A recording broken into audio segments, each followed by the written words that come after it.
You're listening to MRP, the Metal Robot Podcast. On the album, on top of, all the various songs and all the various different themes and styles that you go through, one thing on the album also features Juno-nominated singer-songwriter Lindsay Schoolcraft.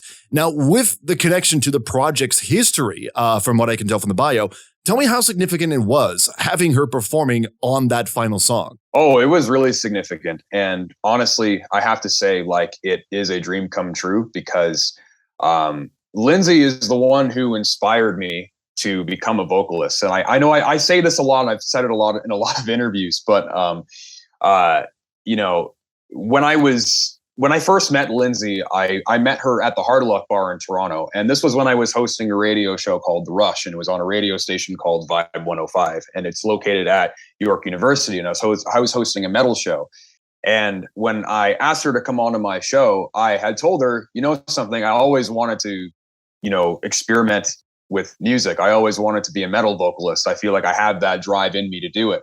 I feel like I listen to metal and I feel like I hear myself as the vocalist. And, I went to go see a Slipknot show at the ACC in 2016 as well. And after seeing that show, I was so mind blown. And I was like, in this lifetime, I need to be on that stage and feel what it's like to have an audience just absolutely be in sync with you and feel that energy from the crowd and hype up that audience, just to the degree that Corey Taylor does during his shows.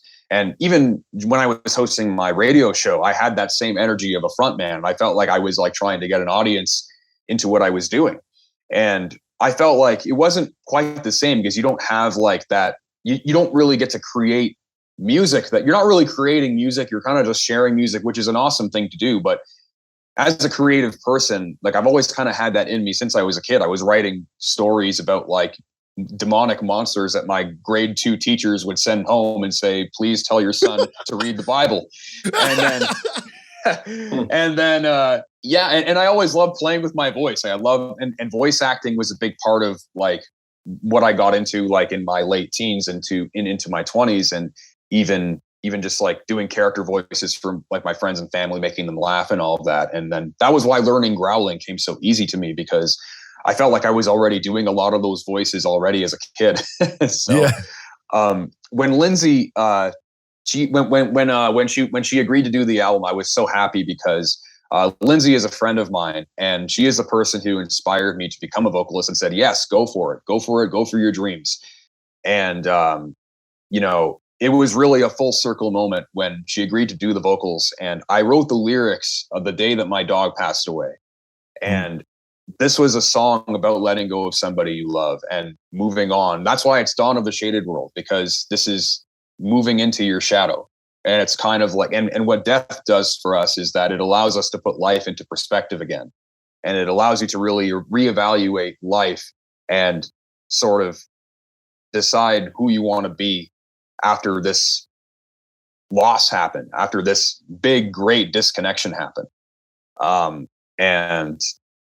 Lindsay was somebody who I felt like would really be able to carry out that emotions perfectly, because I know that she's an animal lover and she has had many pets and has loved many animals.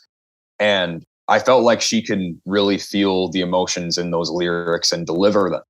So whenever I listen to that part, it always brings a tear to my eye, because it always reminds me of Tessa. It always reminds me of my dog. And when Lindsay delivered that line and I first heard it, I was like, this is exactly how I pictured it in my mind. And when I heard the final mix, when Nathan and Mario worked with the song, and Nathan specifically is more hands-on with the vocals. I'm hands-on with the lyrics. Nathan is very hands-on with helping the vocals sound perfect in the production. And I think that it sounded beautiful in the final product. And I was really happy with how it turned out. So we're very happy that Lindsay, our friend, is on this album. Yeah, no, Lindsay definitely is, I think, a great addition to the album entirely, because some for those who don't know, she was also on my debut EP that Nathan Gross was also a part of as well.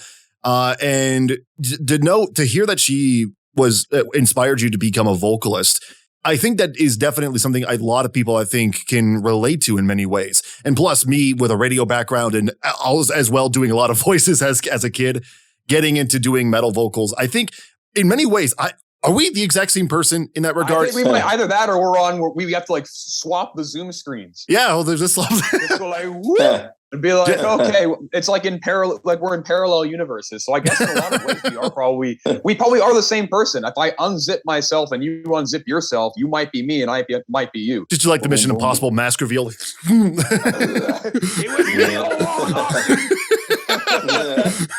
Oh, so that's what that's from. Well, the Austin thing was wrestling because my wife is wrestling. Like, it was me, Austin. It was me all along. You just listened to